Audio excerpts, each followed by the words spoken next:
Hello and welcome to the Herald of the Endtime Apocalypse Hour on the Grizzle Survivor channel.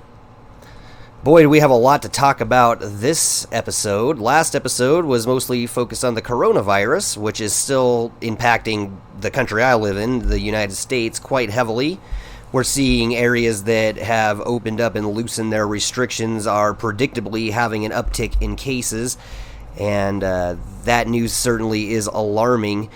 That being said, the news that seems to be dominating everything right now as of May 30th, when this podcast is being recorded, is the protest across the country in the wake of the death of George Floyd, who was an innocent man, at least innocent as far as warranting the death penalty would go, who was executed by a police officer in Minneapolis. The police are never the executioners. They don't get to arbitrate what crimes warrant an instantaneous death penalty. That's not how America works. And they killed him on camera, and of course he was an African American, and the cop who executed him was not an African American. He was, a white guy. So now we're having these protests over the inequality of not only the fact that a white cop killed another black man for a relatively minor offense, but also riots over the fact that the police are constantly overstepping their boundaries. And in the city where I live, the National Guard is now on the streets, and a curfew's been placed into effect where you can't be caught on the streets after a certain time.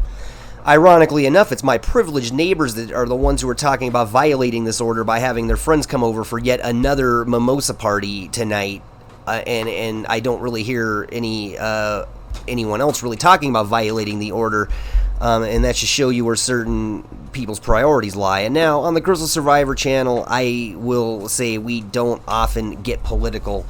I try to keep my own politics out of the basic gist of my show. I try to stick to talking about scientific topics, topics regarding apocalypse scenarios such as radiation, atomic bombs. I like to share with you old Department of Defense things. I like to share my industrial music with you. I like to share the time that we have playing video games. And even when I'm out in the wild and I see these beautiful areas devastated by the military-industrial complex, I try my best not to really bring that into this show. And this won't often occur on the Grizzle Survivor channel, where we have to talk about real world politics in such a rash scope. And I don't want to alienate some of my listeners here, but by saying this, I'm also alienating a group of listeners that I don't really even want their attention. If you support white supremacy, if you are a doomsday prepper that is prepping for the coming genocide of the white race or whatever you believe, you're not welcome here.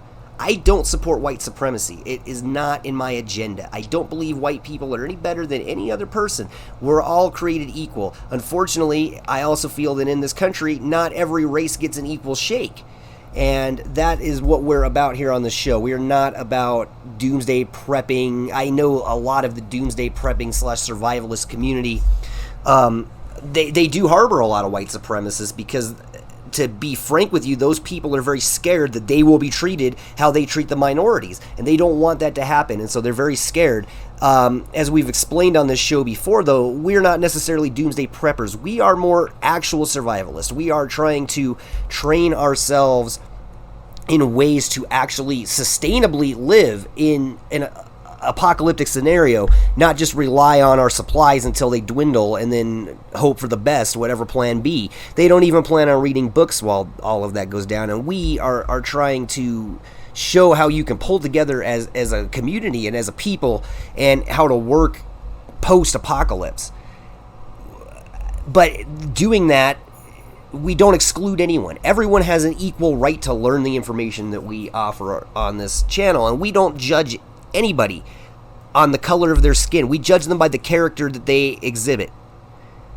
And that's the basic rule of this show. I've said it many times on my channel while I'm out urban exploring. If you can't respect the homeless people in the areas that you go explore, then don't watch my show, okay? We are about punching up, not about punching down.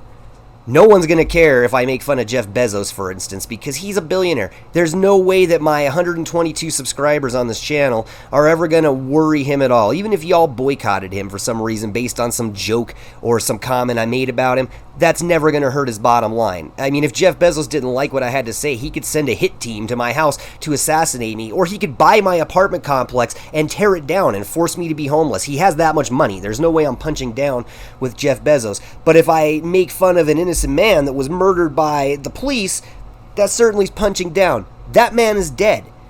And so then we get on to the subject of the looting that's occurring. Like, well, okay, Grizzled, I didn't know you were a bleeding heart liberal. And I'm not a liberal, by the way, but I know that the right wing is going to always call me a liberal because I don't believe in their agenda here. But to clarify, and I'm not trying to put my personal politics out here very much, but I'm more of an anarchist, okay?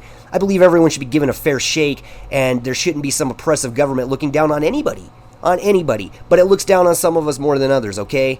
And that's a fact. The fact that my neighbors are planning on having a mimosa party tonight while certain people are wondering how they're even going to survive the fucking night and are worried about actually obeying the law while my privileged neighbors are not worried about obeying the law, that's part of the problem here.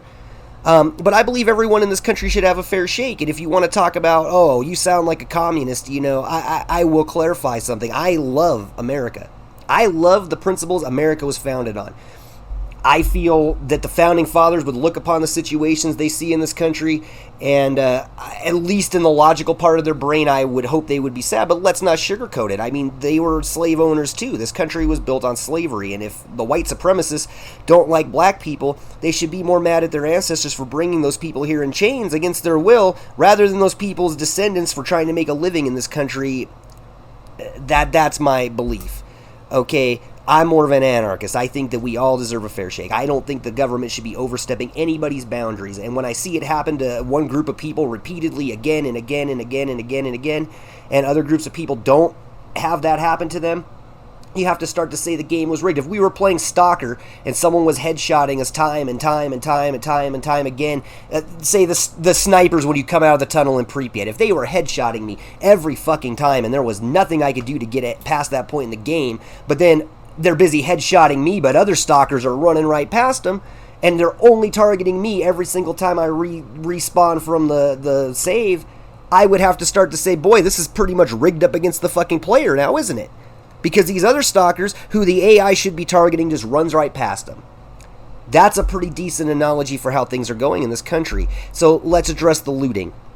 Do I think the looting of Mom's Bakery or Joe's Hardware, the little local businesses, does anything to help the cause of the left in America? No. I don't think that burning down someone's business that is a small business and a community business is in any way helping your case. Do I believe that they shouldn't be looting at all? Well, that's a tricky one, because I feel like the people in charge here only care about the property. They don't care about the people. So if you want to make them listen to you, you have to destroy their property. Otherwise, they're not going to care. And I don't feel bad for a Target store, and I know I probably will lose them as a sponsor, as if they sponsored my show now.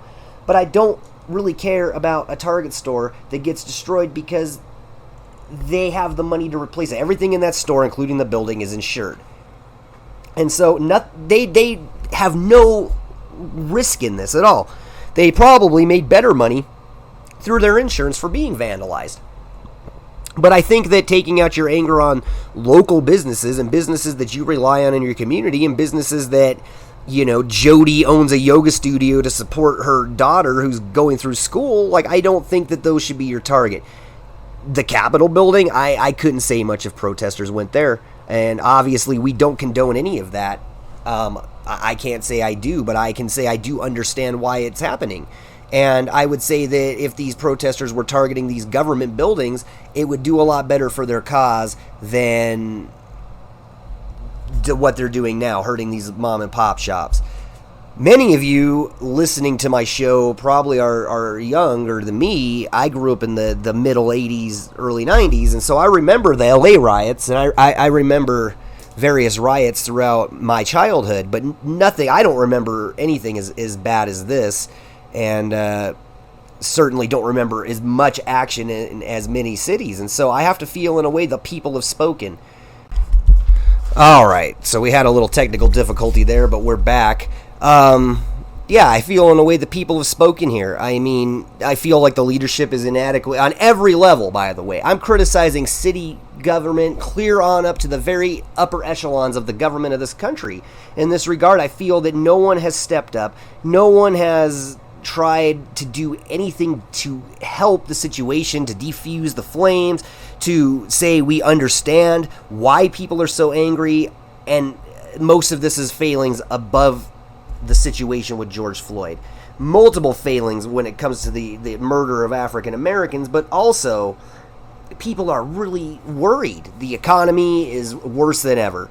And for people to buy into that economic system, and that's how they make their bread and butter, it really, they're scared. You know, this virus was already taxing on everyone. The virus is still there. These protests are going to cause the virus to go even higher numbers. They're tying up medical resources that could be used for coronavirus. But if there wasn't a reason to be out, these people wouldn't be out. If we hadn't just watched someone get murdered on live television, then we wouldn't be so mad about the situation. I don't know. There's no easy answer here, and in some ways it's not our call to make in a lot of ways. That being said, I would say this: if you're white and you're an ally of the people of color, and they ask you to leave the protest or to not cause violence with the police, even if you are an anarchist or a communist, please listen to them. This is their fight as much as it is yours. But we can't co-opt their fight and make it about the destruction of capitalism when we need to let them be heard. In a lot of ways, trying to be an ally to these people, you're making yourself more visible than they are, and the destruction you're causing is overriding their message. In a lot of cases, their protests are the peaceful ones, and it's the after ones, the ones by the anarchist and opportunist criminals even, that are taking advantage of the chaos to loot and to do other things, not from a place of righteous anger, but from a place of selfish greed. And none of that can be condoned. And so if the leaders of these protests, the African Americans and the other downtrodden people at these Alright, as I was saying before, once again we had some technical difficulties here. If you're overriding these people at their own protest, then you're really doing more harm than good. And let's try to let sensible heads prevail here, guys. I anticipate that with the current situation and those in charge, these riots are going to continue for a while. And just try to remember that we live in these communities, and it's the communities that need to step up and handle this. We need to come together as people, and remember that when you destroy a small business, you're certainly not sticking it to the man. You're sticking it to a family. And so let's try to avoid that. I understand your anger, and I'm not saying I'm not supporting you in a lot of ways. I understand why everyone's angry, but let's remember the goal here is to shine the spotlight on the victims of this police brutality. And we can't let a police force be that aggressive and overstep their bounds in any way. And I'm hearing that even though the National Guard's been deployed, most people in general feel better about dealing with the guardsmen than they do their law enforcement. And that is a problem. Don't you think they should trust the cops that are in their community every day more than the National Guard, who they never really see in uniform? They do see these people. The reason why they trust them is because they don't see cops as members of their community, even when they're out of uniform. But they do see the National Guard as members of the community when they're out of uniform. That's the big difference. I feel like the Guard has done a lot more to make themselves more welcome in those communities because they are the community. And I feel like the people respect them a little bit more. And I feel like if they were out there watching the cops, then maybe people would feel a bit better and the protests might go a little bit more peacefully. All right, we're going to take like a 2-second break, which you guys probably won't even notice because of the editing of this episode. But when we come back, I will have a guest. I will have my beautiful girlfriend here, and we will talk about her experiences with racism in America, and also her experiences with, she's never seen anything quite like this in her life with these riots, and so we're going to get her input and see how she feels, and we'll talk about some other topics, some more fun topics later on in the show. We won't keep it all doom and gloom, but as you know on the Grizzled Survivor channel, doom and gloom is how we make our non-existent money here. And so we're definitely going to try to keep you informed, and we'll also cover some tactics to keep yourself safe from not only overzealous police officers, but also maybe rioters or counter-protesters that aren't on your necessary side, no matter what side of the fence you're on. So stay tuned, and we'll see you in 30 seconds. Do you like what you're hearing on this podcast? If so, you can support me at patreon.com/GrizzleSurvivor. Not only will you be helping to support the channel, but you'll also get a reward for being a patron. Thank you for your continued support of the channel, and now back to our content. Alright, so now we bring a guest on the podcast that's not Greg.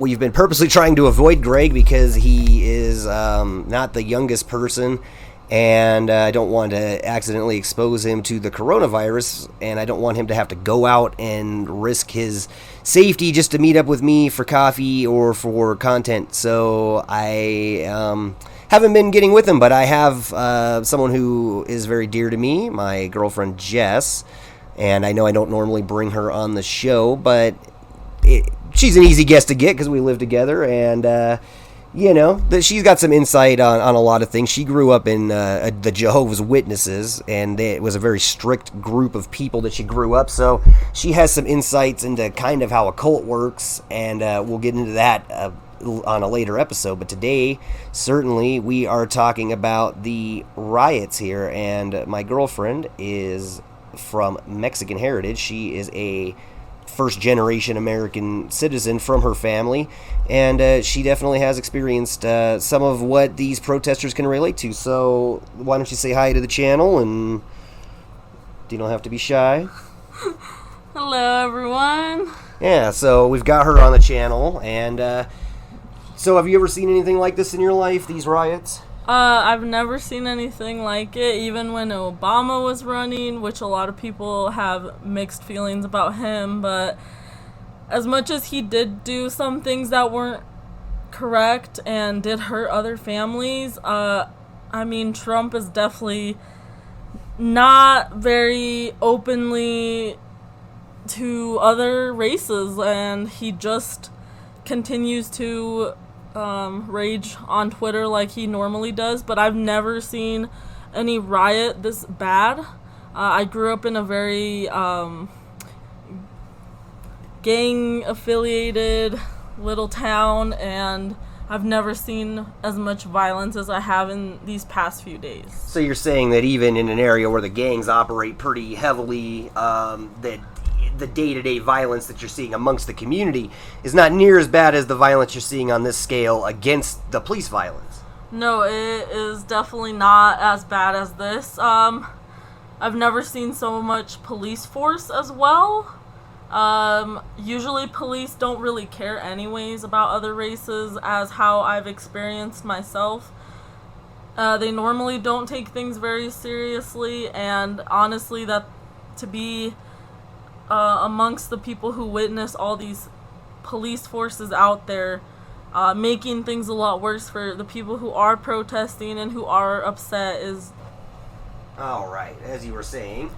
It's just very hard to witness this sort of violence, and I feel like the police are making it worse, and they haven't been in those situations that they were targeted racially or racially profiled, and I feel like they definitely are making the protesters a lot more angry than they already are. So in the area you grew up in, it was mostly Hispanic and African American people. What color were most of the police officers in that area? They were white. Did they live in that community, or did they commute in from Denver out to where you lived? They commuted them to Denver. They did not live there. So the police force out there, despite being part of Denver, where she grew up is kind of disconnected from Denver. You have to go through Aurora to get out there. It's out by the airport. So Denver police out there mostly live inside Denver and then drive out to that area. Even though it's considered Denver, they don't live out there. It is fairly isolated from the rest of the community. How did the police treat the people in the area that you lived? With a lot of aggression and violence, as well as always having force, even if people were not resisting. And you never felt like necessarily that the community viewed them as an asset, like something that they were proud to see on the streets? Definitely not. If anything, every Hispanic, Latino, or black person felt that the gangs were actually more helpful than the police forces were where I lived. They never really cared enough for the people to do anything to change the community. So the gangs, if there's any good out of that community, it's because of the gangs that lived there. So the gangs care more about the community than the officers, is essentially what you're saying. And that as much as we hear about the bad that gangs do, in some ways they actually were good for your community, at least. Yes. Okay, what do you think about the death of George Floyd? Do you think that ties into your experiences you saw in your community growing up? I think it's definitely something I've witnessed, but I think it's definitely one of the most violent and obviously racial things I've ever seen in my whole life. I've been here for a long time. I grew up in Colorado, and in all my time I haven't seen anything so violent, and it was really hard to see the video. I purposely tried not to.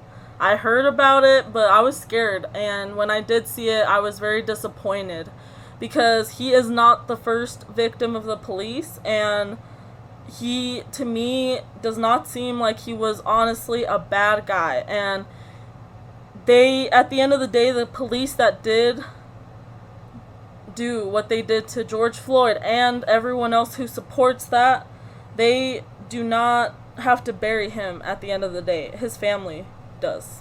Yeah, his family certainly I feel like they may not be as well represented or heard as perhaps they would like, as I said, due to in some ways these protests being co-opted by other agendas. But what bothers you as a person of color, Jess? What bothers you more? Are you more bothered by the violence of the protesters or the violence of the police? I am honestly more appalled at the violence of the police forces and the cops. I think that they definitely can't say that they understand what it's like to be profiled the way that we have as Mexicans and Hispanics and Aztecs and people of color. Like, you can't sit there and say you understand, because unless you have gone through the things I have and everyone else in this world has, you can't sit there and say you understand. I think the police forces are angry. I think that, honestly, I feel like they are definitely supporting the death of George Floyd. At least in Minneapolis, what I've seen really, really defends what I feel about the police forces out there. I feel like his death was wrong. It was unfair, and they took the life of someone who was needed in their community and in their family.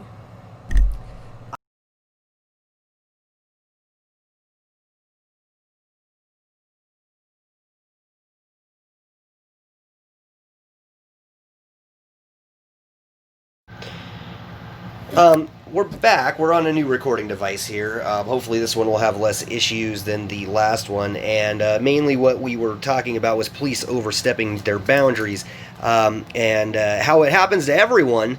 And anyone should be concerned, but we certainly notice it among certain groups of our society more than others. And what I was getting to before Audacity had the audacity to crash on me here. Jess, you worked at a convenience store. You got plenty of fake money there because you worked in downtown Denver. And generally, what would happen if you got fake money? Generally, you'd call the police. They said that they would have an officer. You could specifically call the non-emergency police number that they had, and they would never show up. They didn't really care, and it was not for George Floyd to die for that reason. isn't even a good reason. It's not even a reason at all. I feel like I don't even know if I really believe that he gave him a fake 20. We don't know, but one thing for sure is that he didn't deserve that for something like that. Usually here in Colorado, if you would call for something like that, they did not care, and they would do nothing about it. So it's hard to even think about something like that ending your life, but that's what people say. But honestly, the reason he really did die was because it was racially backed up, and I think that they were definitely racist. I don't feel like there was really any reason, but oh, it's just another black guy.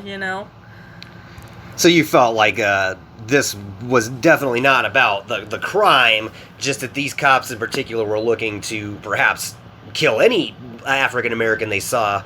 Whatever one they came into contact next would have been the victim, whether it was George Floyd or someone else. Yes, I strongly believe that.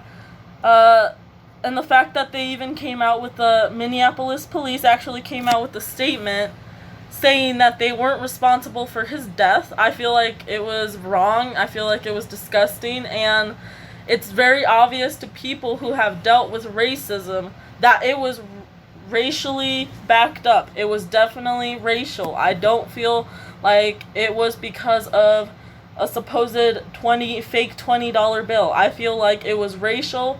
I feel like it was wrong. And if you sit there and you think that the cops did a good job, or you are neutral, then you are a part of the issue that America has and other places have, because people who are dealing with racism on a daily basis do not want people that are neutral. We do not want that. How do you feel about people who aren't people of color, though, trying to override your guys' message with violence, perhaps, taking the violence past where the people of color would like it to go? I feel like I do appreciate the people that aren't, our color, like white people that are out there protesting. I think it's a good thing. I think it's definitely feels heartwarming to know, that there's still people that are white that are not racist at all. But I think if the black people feel like it is going too far, and if they do ask you to, not throw like glass bottles at cops, that you should probably listen to them. I feel like it's their fight. I feel like I feel like you're gonna disrespect them if they do tell you to not do that. But if you feel like you're not being disrespectful, it's up to you, really. It's up to how that person feels about how they're gonna back us, up. And in that situation, I feel like Black Lives Matter, and that's the truth of this matter. So let's shift focus for one moment here, and we'll bring this kind of more onto a topic that people that regularly listen to the show might be a little bit more interested in, and your take on this. You grew up in what I would define as a doomsday cult. We haven't got to them on our doomsday cult series yet, because we are working on making a video describing the process by which we analyze these groups, and it's a little bit more involved than an average video, so it's taking me a bit longer. But how do you feel like they would react to these events that they're seeing? Do you think they would interpret this as some sort of doomsday event with these riots going on? I feel like they definitely feel like they just feel like, everyone hates us, but it is not a religion. It's not a anti-religion sort of situation. It's more just like, we hate black people, we hate people of color.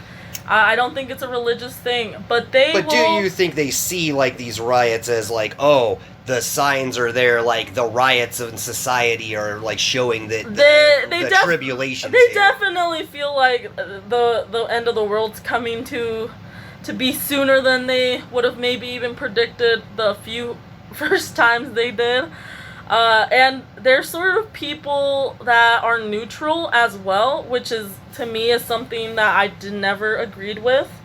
But they definitely feel like this is the the end of the world. I feel like they are only making themselves more backed up on their beliefs, and they feel like they're being attacked on a daily basis. But with this situation happening and the riots and all the chaos, they definitely will feel like their God is on their side. I think we should still be recording here, even though we went to the lock screen. We are. So, just to break into our topic here, we're watching the helicopter covering the protests here in Denver, and they have actually converged on the police precinct here on Washington and Colfax, which is about the most worthless police precinct you could ever have. They do absolutely nothing for their community. They don't even. There's people that deal drugs right in front of this precinct, and the cops never come out and do anything about it. And so it is kind of nice to see the protesters are there and are putting some pressure on the actual police forces. Those are the people, folks, that deserve your guys' anger. The police departments, the government people, not the businesses in your area that are local, small communities, owned businesses. Those don't need your anger. These police do. And so far, the situation looks okay. Where I expect these riots to really get back, and I shouldn't even call them a riot, but where I expect these protests to kind of turn more into a riot situation is once the actual protest is over for the day. Right now, things are looking pretty calm. Of course, the Sky Chopper does a really terrible job, I've noticed, of these protests of actually capturing what's going on the ground. You've never seen a riot situation like this in your life, have you, Jess? I have not. I've been sheltered a little more than half of my life, and I have never seen anything like this. I feel like the police are definitely wrong in this situation. Obviously, I have been targeted by racist people, so I know what racism looks like, and it's not something that we use as people of color to just make us look better. It's the truth. And as much as other people do not want to agree with it, I have never seen anything like this. The video was awful. There's more videos like that out there, but I think it was definitely the tipping point for some of these black people that are tired of this. So last month we saw protests in favor of reopening the country, and what we saw almost universally there was groups of heavily armed, generally very right-wing protesters that showed up at state capitals loaded to the teeth with assault weapons, and that's a relative term, okay? We're not going to get into what makes an assault rifle here, but come on. We can all agree on semantics aside, the generalized term that everyone identifies an AR-15 or an AK-47 is an assault rifle. You can call it whatever you want, a semi-automatic sportsman's rifle, you can point out hunting rifle. We know all of that on the show. We are pro-gun here on the Grizzle Survivor show. We are pro-gun. But what do you think would have happened if this current set of protesters, angry African Americans and people of color, had done the same tactic? Gotten vests on, gotten guns together, marched to the state capitol, gone inside, and used their weapons and their influence to try to put pressure on the governor. Do you think the police would have been as lenient with them as they were with these other protesters, or do you think it would have been more of a problem? I think it would have been definitely a bigger issue. I think they would have never let them even go into the Capitol to begin with. They probably would have injured a couple of people. I feel like very strongly about that. I feel that as a person that if you have a heart, you tend to feel angry about these situations. And I grew up with an immigrant father and mother, and this is it's really just awful to see. You feel like you lose a lot of faith in humanity for sure. And to be honest, like, if they would have marched down there, they would have been shot at for sure. They would have been injured. So let's shift focus a little bit away from the protesters, because we kind of got a feel, at least for your opinion, on why they're doing what they're doing and how you feel about that as a person of color. Let's kind of go up the ladder here. How do you feel about how the mayor of Minneapolis handled the situation? He's obviously not a person of color. How do you feel about his statements? You heard him say that he pushed immediately for them to fire this cop and to prosecute him. And in my opinion, he tried his best to prevent this situation from happening. But I'm obviously, I'm a minority in my own right, by the way. I don't really like to talk too much about my own personal stuff, but I am what a lot of the good old boys would not classify as a white person. So I feel that I'm going to differentiate this guy from myself here. What do you feel about his response to the situation? I feel like his response was definitely, I think it was genuine. I don't feel like he was faking it for the audience that was watching, for the people watching. I feel like he really tried his best to get something done as quick as possible. I don't feel like Derek Chauvin deserves the 3rd degree. I think he should get 1st degree murder. So you don't think this was an accident, like that happened in the cause of duty? You feel like he was out there to, and I mean, we're not lawyers here, but you feel like he was out there for blood, basically. I feel like he was. I feel like he saw someone of color. He thought he could take advantage. It's not even. They're firing tear gas right now, folks, at the protesters by the police station. Strangely enough, there's a homeless guy sitting there that camped out by the police station. He is getting swarmed by tear gas, and he is sitting there very stoically and calmly by his stuff. He's not moving at all. He's probably there before the protest. He'll be there after they're gone, but he is not scattering at all. I feel like they definitely. I feel like they definitely try to back Derek Chauvin up, but I'm not a lawyer, but I do feel as if it was racially backed up why he decided to kill George Floyd. I mean, you could just see it on his face, really. I mean, you can look at that video. Whether you're white, whether you're Hispanic, you can look at that video and you can see that someone is being taken advantage of because of the color of their skin. And just as a side to all this, we're using a cell phone to record this part, and during the midst of this carnage downtown Denver, DoorDash, my erstwhile semi-employer here, is trying to get me to go out and do some door dashing in the middle of a riot. It says downtown is very busy. Yeah, I can see downtown's busy. They're having a tear gas being thrown at peaceful protesters down there. I can certainly see that. So you basically gave your opinion on my next question about how you felt like the police department in Minneapolis handled the situation. You felt like it's just institutionalized within them that racism is expected and accepted. Yes. So let's move on to the governor of Minnesota. How do you feel he handled it? Now, you may not be as in the loop, but I'll kind of fill you in. I mean, he deployed the state troopers, which were less than polite to the journalists. They were targeting them. He deployed the National Guard, however, which has had more of a positive effect.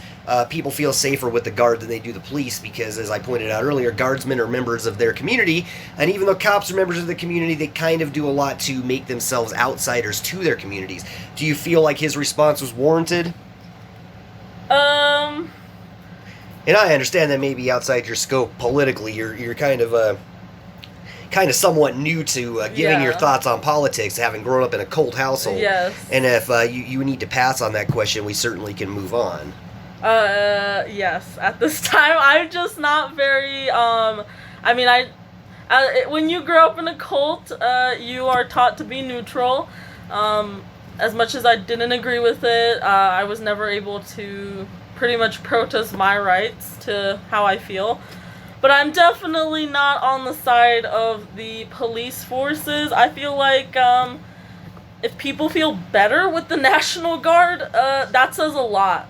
I mean, you don't know much about the National Guard as an organization because you're fairly young and you grew up in a cold household, but it is comprised of members of the community. It is more of a state-authorized military force. They do serve alongside the federal armed forces. They have gone and fought wars in various countries, but more often than not, they are called to assist their communities in case of hurricane. They will go there and help with cleanup. Yeah, I don't feel like they are completely prepared for sure.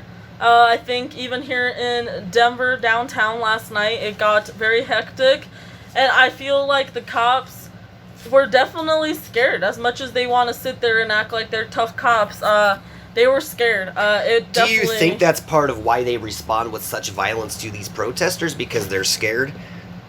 I feel like it's a definite mix of that they don't agree with the protesters, but also they rather, not lose their jobs and just, be okay with what happened to George Floyd. If they don't speak up and if they're out there, hurting all these protesters, I feel like they're agreeing with what happened to George Floyd. I don't think it's right. But and you know my stance on the police as an anarchist, but let's just go down this avenue, because I know there's going to be listeners that will perhaps wonder why I didn't go down this avenue. But I mean, don't you think perhaps the cops are being treated unfairly out there? They are people in the community. They definitely are members of the community, and I don't want to load your answer here, but I can give you kind of my answer. I think that people don't view the police as part of their community as much. They do definitely. No one wants a wife to become a widow and a child to lose a father in the line of duty. But I feel myself that these cops don't really make themselves as involved in the community as they could. They kind of set themselves apart as this arbitrator of justice. Yeah, I've never met a officer that I was ever felt like I could trust. I never in my whole life felt like I could call the police, and when I did, they did nothing.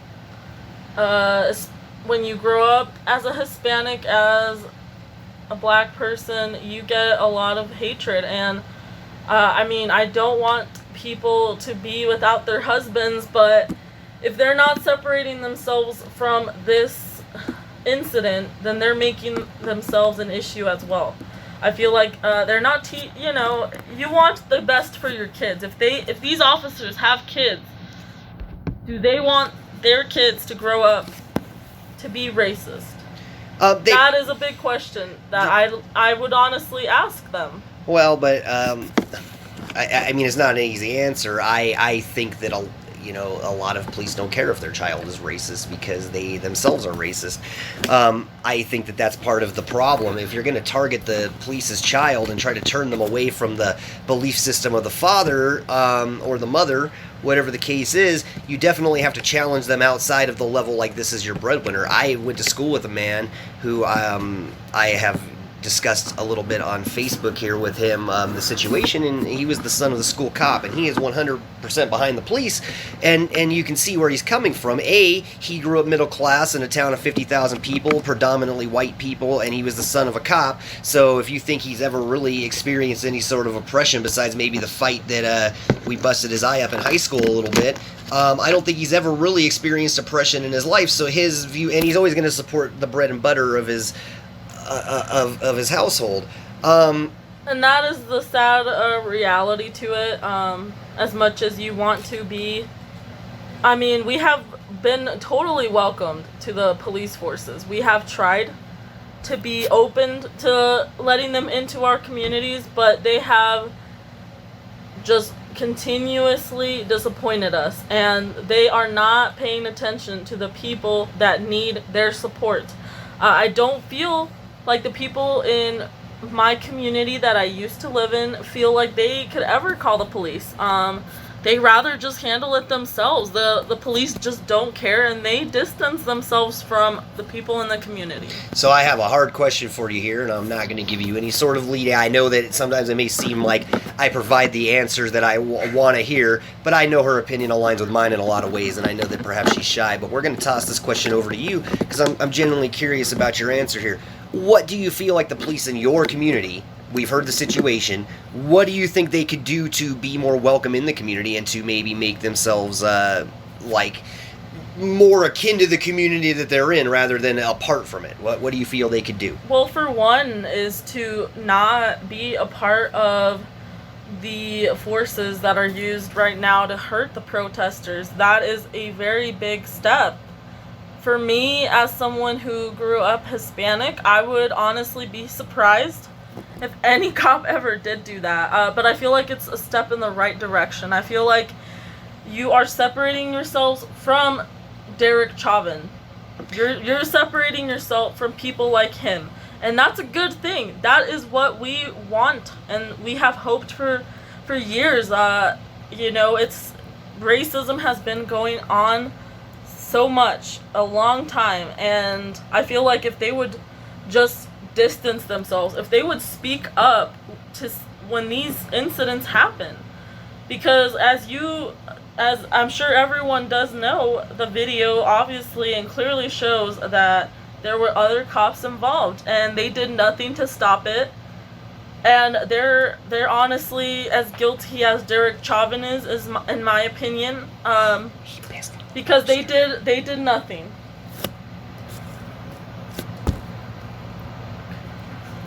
Okay, well, I definitely like your take on there. Sorry, we had a cat causing some problems over here, and I was kind of just watching my cat as he caused this problem here. So the Denver Sky News, of course, once the tear gas starts flying, they cut to this nice shot of the mountains. Some camera in the mountains are not even showing the protest right now. So that shows you how much you can trust the media. And that being said, we've been trying our best here to avoid going down to that area. I would really like to provide you guys with some live coverage, though, and if things do get very bad down there, we will bring you guys the news the best we are able here. We're committed to giving you guys unbiased journalism. That being said, here at the Herald of the Endtimes Apocalypse Hour, a lot of what you hear is our opinion, and so you can always take it as our opinion. We are not certainly the people telling you 100% how to live your lives. We just hope that you respect our opinion, and if you're listening 40-something minutes into this podcast, I am assuming that you do care. So we were on the topic of how you feel like the leadership handled the situation. We were kind of moving up the chain there, and we got the police. You've given your kind of example on how police forces, how you feel like they've handled the situation, and how you feel they could handle it better. You talked about the mayor. We talked about the governor, although you weren't as familiar with him. But to me, that kind of shows that he's not doing enough to be heard, because obviously the average person, I'm very politically active, but Jess doesn't read the news as much as me. That's why she's a lot happier person.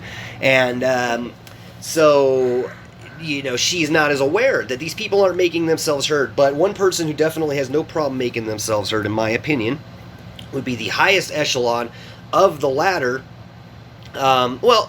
Let's hold off on him, because I do have one person I guess would be below him on the chain of command. The FBI has stepped in and said they're going to conduct an investigation into this incident as well, and lend their resources to the possible prosecution of these officers. And how do you feel about that? The FBI, the federal level of investigation, stepping in. Do you feel like that's a better situation than just the state police handling it? Does that make you feel better? I think that I honestly would trust that judgment a lot better than the police. I feel like the police have shown that they've been very unfair with the whole situation. Obviously, Minneapolis, because that is the biggest and the most obvious answer, is that they are definitely racist. And they felt like they do no wrong. I feel like, honestly, I trust that a little more than I do the police. Not as much as I would like to, but definitely more than the cops. Okay, so you feel like the FBI... Now, do you feel like the protesters perhaps are being too hasty by not giving time for the FBI to perhaps step in and investigate? I don't think that they are. I think that they're angry. I think they have every right to be. I feel like... I mean, it's very hard. As someone who's been in this country, I have my parents that are immigrants themselves, and I feel like they are not being hasty at all towards this whole issue. I feel like they are being true to what they should be doing, and I feel like that shows that they care so much about their community, and they care so much about the people in that community, and that is the truth. I feel like George Floyd was a good person, and I feel like it didn't matter what color his skin was. I feel like people should be judged based on their character and not their color. Just to butt in here, and I definitely am. I feel like you could say that all of this better than I can concerning our previous topic there, and I feel like my listeners really are appreciative of the insight. I would just like to point out that we're not able to get any mainstream news coverage here of what's actually going on downtown. The minute that something started actually happening with the police, the news chopper decided to go fly away and go show pictures of the mountains, and I'm having a hard time getting independent sources on the ground. Certainly none of my reporters are out and about at the moment So we're kind of flying blind here, and perhaps that will inspire me to go get you guys some coverage soon, as safely as I am able to. So we heard her take on the FBI there. We heard her take on if she feels like maybe the protesters are being too hasty. So let's kind of move up to the last government question here, the very top of the government food chain. How do you feel about the president's handling of the situation? I think that he's completely and utterly full of himself. I feel like it's very easy to see that he does not care. He has bigger problems in his life, and apparently racism and the way that the George Floyd case has been handled so far is pretty much none of his concern. I feel like he's caused more people to be openly racist. I feel like ever since he has been the president of the United States, a lot of those closet racist people have been out in the world, and they've caused a lot of issues, and I feel like he doesn't care. I know I actually saw one of his little interviews, and he had mentioned that he talked to George Floyd's family and that they're really nice people. But honestly, the way that he has acted upon Twitter and everything else, I don't feel like it's genuine. I feel like it's so easy to see through the false things that he has said. And he's just a liar. He's not honest. He targets, obviously, Hispanics, as I am one myself. And I think he honestly can't even, in my opinion, he shouldn't even be really able to say anything about the George Floyd incident. He doesn't know what happened, and as much as he tries to play that he really thinks it was wrong, I don't think he's genuine in his words. I think he's just saying that for the media and for the people that are listening in those interviews. What do you think he could say to the protesters to perhaps make the situation a little bit more calm, as opposed to what he has said to the protesters? I think what honestly would have been the best thing to do if you were going to even fake it at all, I think Donald Trump should have just really, told the protesters, hey, I get you're in pain, as he has said in recent interviews. And I will do my best as a president to get Derek Chauvin and the rest of the police officers that were there that day charged with his death. I think that would have totally defused the situation. As much as, I don't personally like Donald Trump. That's just my opinion. I'm sure a lot of people out there feel the same way. But I feel like that would have definitely diffused the situation. But because he doesn't care, and because he is also part of the issue, that this will continue. And honestly, I do not hold anything against the protesters that are out there. So far, there are peaceful protesters, so I don't understand why they are being harassed currently by the police. I think it's wrong, but I don't think Donald Trump genuinely cares. But honestly, he should have just done that the first day he heard about it. A lot of things would have been avoided. We're still during quarantine. The virus is still out there, and I think he did not take anything into consideration. I think he honestly is causing more anger. I know people are outside actually of the White House protesting. We actually did see a live stream of that last night. And I don't know how long it lasted, but by the time we were done finishing it, it was already 11:30 at night. And the fact that he adds on to that fuel, and that he claimed that the people out there are thugs, I think it's disrespectful.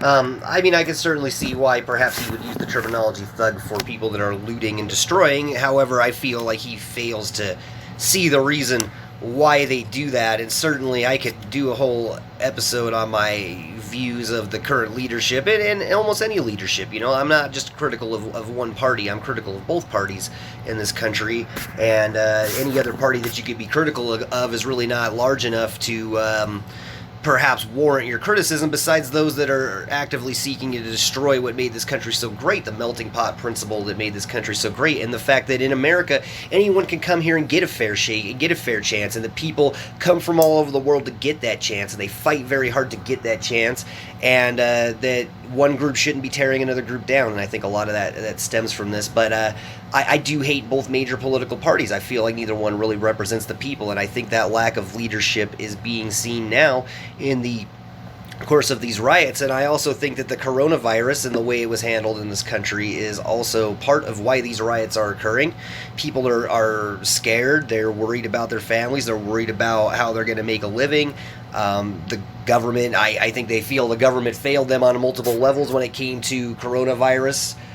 Came to keeping them safe, came to maybe even forcing them to be too safe. I mean, there's a million different takes on it, but almost everyone universally agrees in their own way, and for whatever reason, the government didn't do enough. And if you're complaining, hey, I need the right to go back to work because I can't live off of this one stimulus check, and I wasn't lucky enough to get on unemployment, then that definitely means that you have a problem with the system more than anything else, and that the government perhaps should have stepped up to take care of you. And I think a lot of these looters are in bad situations as it is, and they're just taking advantage of it. And while some of it may be unwarranted, some of it certainly is a reflection of the current situation, both the police brutality and the coronavirus fears.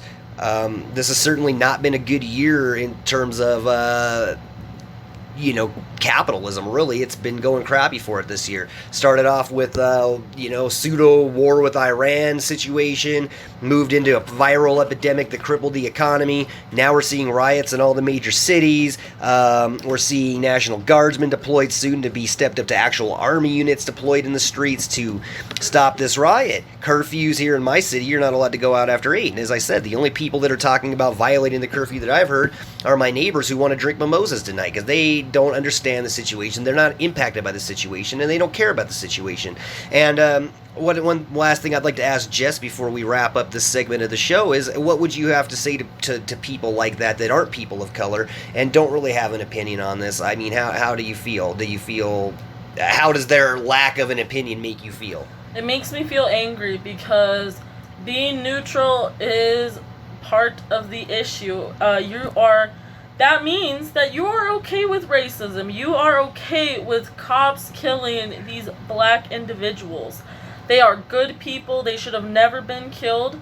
That means that you're as racist as those people are, because you are just sitting there doing nothing. It's not fair to the communities. It's not fair to Minneapolis, and it wasn't fair to George Floyd and the others that were a part of police brutality. And I feel like if you want to make a change, then maybe stop being neutral. For those of you who are out there listening to our podcast tonight, if you have been looking at the protesting, but you feel like what happened to George Floyd was wrong, I definitely commend you. People of color will appreciate that opinion. Your opinion matters if it's a good opinion.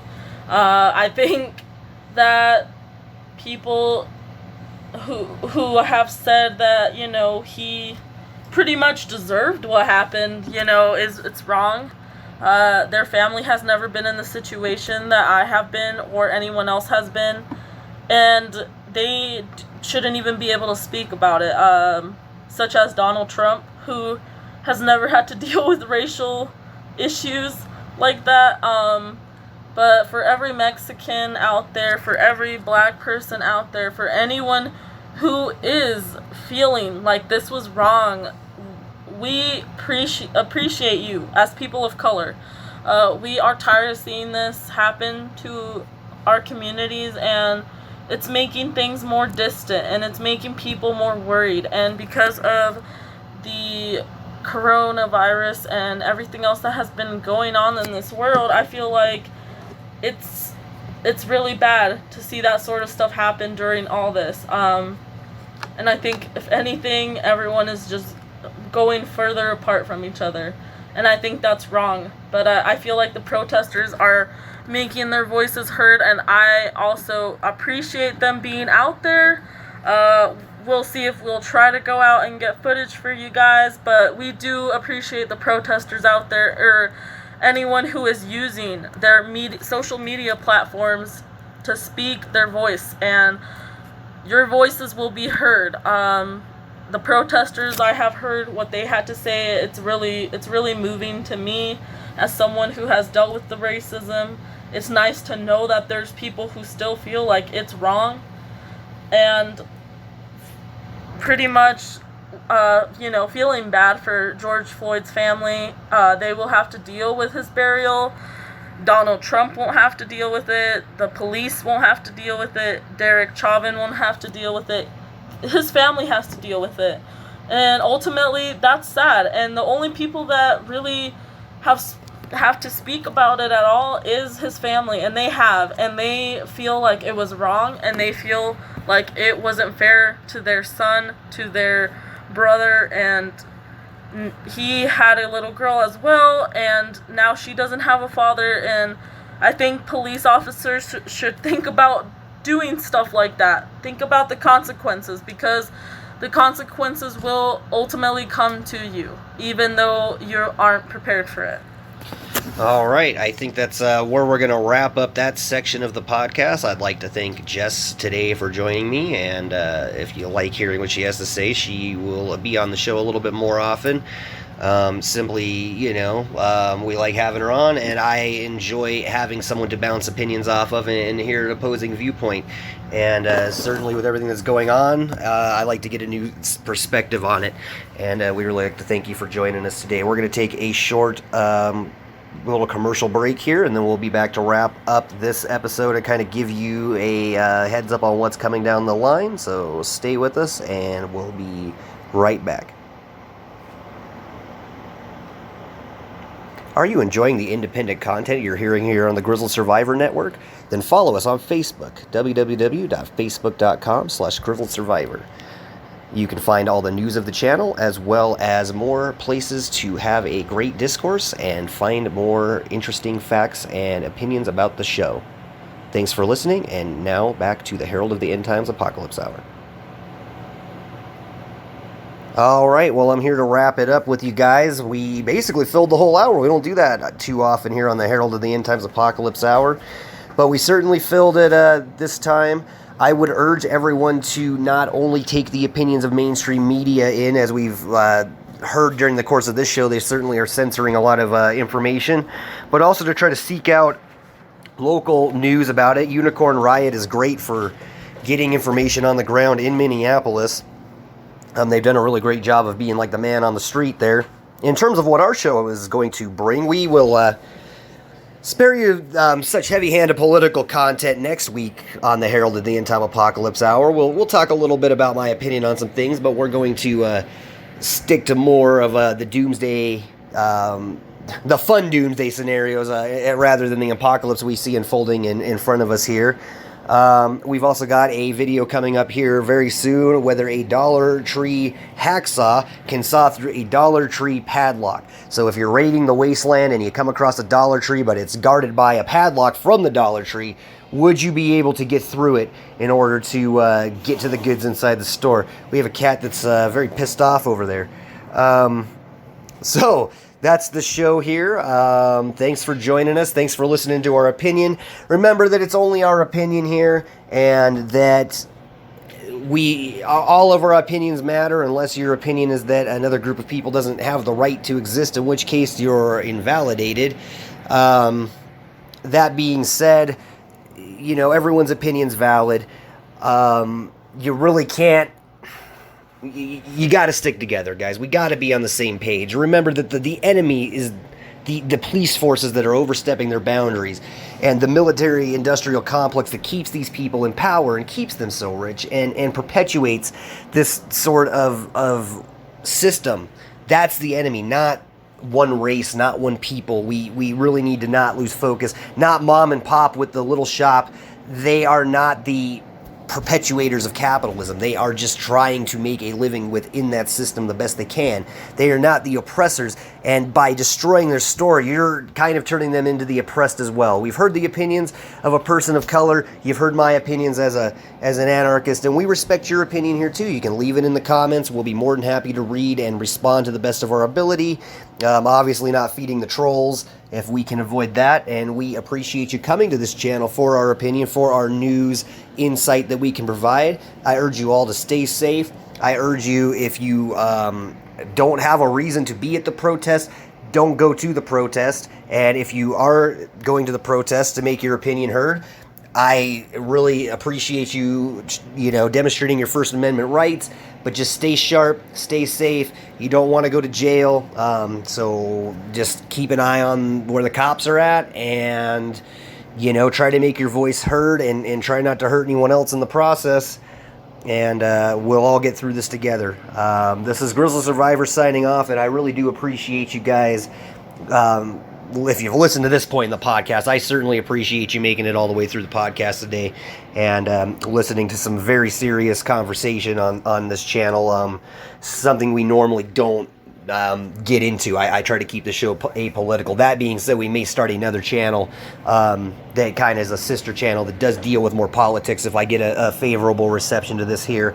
And remember, at least in America here, we're all Americans. We're all on the same team, and we should try to all get along. And if you can't be on that team with everybody else, and you feel like you need to be on your own team of separatists, then I don't know what to tell you. But certainly that's not what America was founded on. Thank you very much, and stay safe. This is Grizzly Survivor signing out.